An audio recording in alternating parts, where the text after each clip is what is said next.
Smash 4 singles was run entirely in the hallways and the foyer of the venue. Look how they treat Smash 4. Look how, remember that whole thing years ago? Hashtag 1 unit? Yeah, how about 1 crock of Folks, it is time to react to yet another video. Now, apparently this is quoted to be the worst Smash Brothers tournament ever, Olympus of 2015. Now look, I've been to a lot of Smash Brothers tournaments, and there's been some hitters, okay? So from my perspective, I will let you know if this is actually, in fact, the worst tournament ever. It's on. The day is February 28th, 2015, and one of the biggest video game tournaments in the history of South Carolina is about to go straight to hell. Oh, dang. Eventually, the inmates will take over the asylum, and the name Olympus will become synonymous with grandiose overpromising and ineptitude in the years to come. But how did this all happen? How did it come to this? And why did it ruin the upstate South Carolina Smash scene for years to come? This is like, what's that show, that prison show? Beyond Scared Straight? They're really building the intensity. So first, a little backstory on me. In Okay. 2014, I was asked to help out with a video game tournament at 1UP Games in Greenville, South Carolina, by the guy who owned the store, Brandon Overly. We had been friends since kindergarten, and when he hit me up and offered $50 for the gig, I could hardly say no. $50 for the gig. The standard of living has to change. At the time, I was a broke-ass college dropout working 2 part-time jobs and just barely scraping by. So when I had the opportunity to make $50 at a video game tournament, I jumped at the opportunity. I mean, My shit, duties that's why I involved used to managing a commentate section Brawl. I ran a lot of tournaments in a fairly short period of time and for all sorts of different games. Guilty Gear, Street Fighter V, Marvel vs. Capcom, Call of Duty Black Ops, Halo 3, but the biggest earner dang. by far was Super Smash Bros. Melee. Okay. Released in 2001 on the GameCube, the premise of the game was fairly simple. Take all of the characters from Nintendo's intellectual properties and pit them against each other in a fighting game. But wait, this is 2014. People were still playing a 13-year-old game then? Yeah, and they still do. Melee was a fairly rushed product. The original Smash Bros. Had been released on the Nintendo 64 in 1999, and in less than 2 years the developers had to build a brand new addition to the series for a new console. Best accident to come out of the 90s. Besides my ex. Her pop didn't want her, but I did.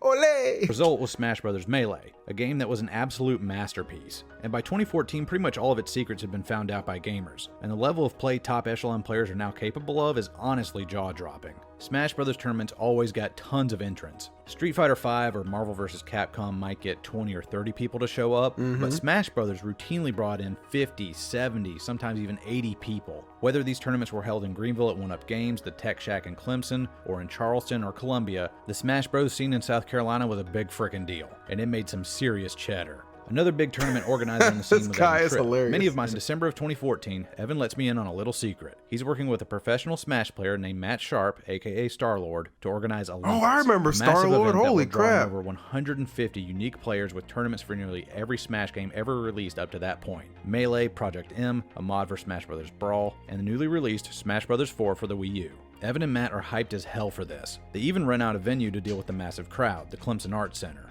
In mid-February, Evan tells me that he has nearly 100 people already pre-registered for the event, meaning that they're already in the system and only need to show up on the day of classic show. Smash But this should have been boards. our first red flag. I had like 69 accounts on that. Those moderators hated me on Smashboards. All right. I remember one time I was on like my 30th account, and this mod who always used to ban me, I messaged him. I was like, look, I wrote a legitimate apology. If you can just click this link, I kind of paste bend it or whatever it was back then. And I'm hoping if you read this, maybe you can see I've turned over a new leaf. You know what it was? It was one of those things where you click the link, it would make your browser it would just blink all over there, and the only way to turn it off was to shut off the computer. And the link, it was to one of those, like, it was like a short, it was a little person like doing the humping thing with no pants on. I hope you watched that while you ate your lunch, bitch. By week of show, your total number of pre-registered players will be about half of the total people who show up on game day. The Monday before the event, we have 120 pre-registered players. Evan and Matt were originally expecting somewhere in the neighborhood of 150, but now it looks like more than 200 will show up. Oh, there are dang. overflow rooms available, and Matt and Evan seem like they're set and ready to deal with the extra crowd size when I asked them about it. But it's worth noting that they aren't just making money on entry fees. There's also a venue fee of $10, so they make money on every person that enters the art center that day, whether they're running in the tournament or not. The showrunners are financially incentivized to get as many people through the door as possible. This would end up being the single biggest fatal flaw in the entire tournament. Is that an Attack on Titan? How old is Attack on Titan? I just started watching that shit. I thought Attack on Titan was like 2 years old. How old is Attack on Titan? Oh, it's old? Really? You know, I actually now that I think about it, I think the first time I watched Attack on Titan, I was hanging out with this girl at an I can't remember if she came to visit me or this was an anime convention. This was like 2014 or something like that. Now that I think about it, this was a long time ago. 2014, 2015, something a while ago. And I remember like, she was like, yeah, come watch this anime. I think you're really going to like it. I think we got like 2 episodes in. I was like, oh, this is cool. So we going to jam or what? Didn't finish the anime, but I was attacking something. Hey. Myself, Will Lawless, and Josh Bradbury roll up to the venue, and Evan and Matt Sharp are unlocking the doors. We get everything hooked up and powered on by 9 a.m., but another problem arises. We don't have enough setups. GameCubes and 14-year-old copies of Melee don't exactly grow on trees, so we can't just run out and buy more. But Matt and Evan say that's taken care of. They've offered to halve the door fee of anybody who brings in a complete setup: TV, GameCube, and a copy of Smash. Half the door fee? What's the door fee? $10? So here, carry all this heavy shit in and we'll knock off 5? The heck? Just off the principle, I wouldn't do that shit. Like, fuck you, cheapo. We open up the doors and start registering people at 9 a.m. sharp. There's a lot of people, and I mean a lot of people. It was hours before I could even see the end of the line. Despite the cold February air outside, the inside of the venue is already starting to get hot and humid with that many people crowded inside. Yeah, that's a lot of body stench. If the fire marshal got called, we would almost certainly have been shut down for being over capacity. But during registration, at least half of them probably had Axe body spray. Okay, that tends to be the substitute for soap and water for a lot of people. Also had to take care of giving out discounts to people who brought setups. I'm directing those people to Josh and Will, who have to pick places to place the systems. One kid even brings a 30-inch tube TV on a pair of hand trucks as his setup. I hear Josh say over my shoulder, "Hell no, get that thing out of here." The kid protests, saying that he brought a full setup and wants his discount. Josh simply says, "Yeah, sure, we'll give you the $5, just get that thing out of the way." One thing to remember about Smash players is that they live for Smash. They want to play it 24/7. So when we find a free setup to run bracket matches on, we have to shoo away a bunch of players trying to play friendlies, get the attention of the tournament entrants, corral them to the setup, and then shoo away the new Smash players who have already taken up residence at that setup again. Sheesh. It was like trying to play whack-a-mole on dozens of different machines at once. That is how it do be. Cats at the same time. That is how it do be. A tough task in the best of times, but almost impossible with nearly 300 bodies crammed into the same tiny space and TOs that are completely out of the picture. At one point around 4 or 5 p.m., Evan spots Will moving dividers outside to the backyard of the venue. Evan asks Will what he's doing. Will responds, "We need these to keep the sun out of people's eyes." "What?" Evan asks, not understanding what's going on. Will takes Evan outside. Somebody has run an extension cord outside, and there are several stations set up outdoors. Evan asks Will, "Are these tournaments in bracket?" Will answers dejectedly, "I don't know, and I really don't care at this point." I've never found any pictures of the impromptu setups outside, but if you have any evidence of them, hit me up on Twitter. I don't give a crap. Melee singles is a complete mess. By 6 p.m., Matt and Evan tell me they have it under control and want me to organize Smash 4 singles. Fucking music intensifying. Smash 4 was the newest game in the series that had just released a few months ago. As such, this game requires HD flat screens and newer consoles. Thankfully, the players have the setups in spades, but the overflow rooms are all taken, so I grab Josh and Will and we start putting together setups in the hallways. Smash 4 singles was run entirely in the hallways in the foyer of the venue. Look how they treat Smash 4. Remember that whole thing years ago, #1unit? Yeah, how about one crock of shit? You got these Smash 4 players playing in the hallway like some rejected trash? But anything to get you Melee in Evo, right? 1 unit. I got a unit you can see. You know what? Never mind. Let me calm down. I, Josh, and Will did the best we could, but it was really the players who banded together and made it all happen. They played fast and clean and had runners who would tell us the results of the match and relay back who was to take the setup next. The actions of the players there that night were admirable as they helped us get that tournament underway and completed in a relatively reasonable amount of time. About halfway through the Smash 4 tournament, I find Matt Sharp and ask him how Project M Singles is going. At this point, only PM Singles and Doubles are left. He answers we're about halfway done. I relay this information to Evan and he breathes a sigh of relief. As we enter the final few rounds of Smash 4 a couple of hours later, I go back to Matt and ask how PM Singles is going. He says, "We just started." What? How? You said you were halfway done. Matt says an assistant TO had told him that they were running singles, so he kept playing in his doubles match. As soon as he realized a screw up, he canceled the final bid of PM doubles and split the pot 5 ways. I was at a loss for words. It was well past 9 PM at this point. Melee singles had taken 7 hours to complete, and PM singles had a similar number of players and was going to take just as long. There is no hope of getting it done. I am now on a sinking ship with no damage control options left. All that is left to do is watch the bow sink under the waves, take my $100 check, and swim ashore in the wee hours of the morning. I can hardly bring myself to tell Evan the news. Instead, I tell Josh, who gives him the bad news for me.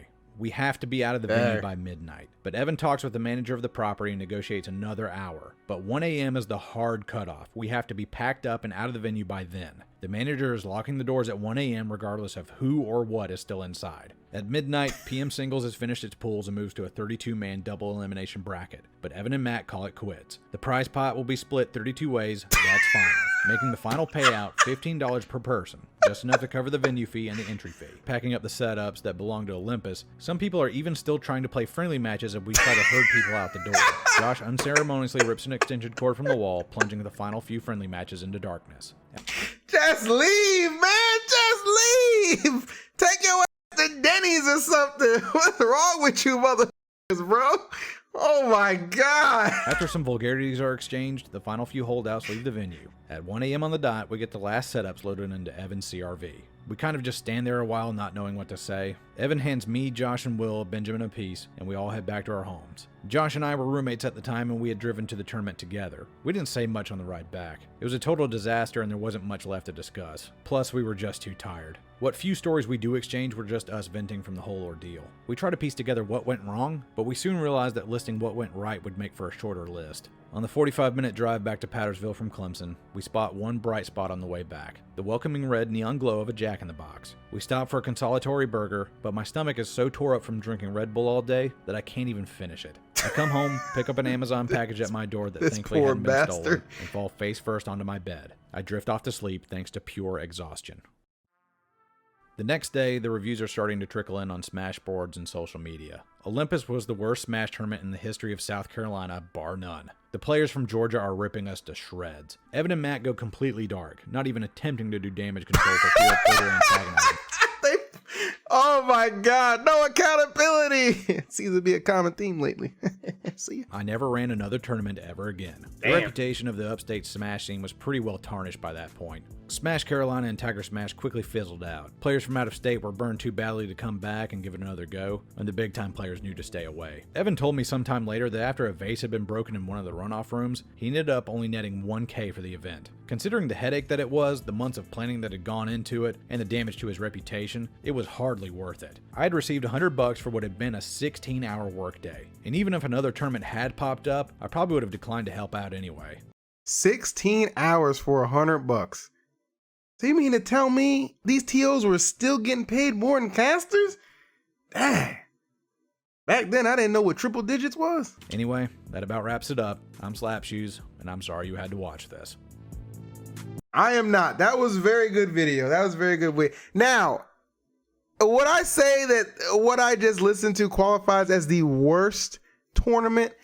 Probably not. I think that title still, even though I think day one Apex still holds that title, Apex 2015 still holds that title, but that was certainly an adventure. And I've been to some locals that have been pretty shitty too. Like I remember I went to this tournament in Maryland one time by this guy, his name was Lie or whatever. Young black kid. He was good. He was like top 5 in the region at the time. This was in Brawl.